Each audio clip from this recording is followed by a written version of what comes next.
কারো ক্ষতি করে দিয়ে উচিত সেটি আমরা করব না। আমি চাই রাজশাহী নগরবাসী যারা এখানে ব্যবসা করবে, যারা রাস্তা ঘিরে ফুটপাত ঘিরে ব্যবসা করে, আমি তাদেরকে অনুরোধ করেছি এবং আমি পর্যায়ক্রমে সেগুলো আপনারা দেখেছেন লক্ষ্মীপুর অঞ্চলে এই যে আমাদের মেট্রোপলিটনে বিশেষ করে ট্রাফিক যেনারা কর্মকর্তা রয়েছেন ট্রাফিকে, এনারা কিন্তু চাহিদা ছিল। আমরা অলরেডি কিন্তু গ্রিল লক্ষ্মীপুরে কিন্তু লাগাচ্ছি, আবার অনেক দোকানদার আন্দোলন করছে গ্রিল লাগাতে দিচ্ছে না।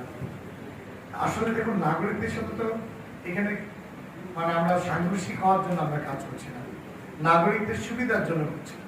কিছু ব্যবসায়িক তারা অতি উৎসাহী হয়ে কিছু কিছু না বুঝেই তারা অনেক সময় বিভিন্ন কথা বলে বসছে এবং বাধা সৃষ্টি করছে। পুলিশ আমাদের এখনো ধরেন আমরা গুছিয়ে উঠতে পারে না, অনেকে পারে না, বিভিন্ন বিভ্রান্তের মধ্যে রয়েছে। দেশটাকে একটা অস্থিতিশীল করার জন্য আপনারা নিজেরাও দেখেছেন, এই জন্মদিনে কিছুদিন আগে গেছে আওয়ামী লীগের জন্মদিন,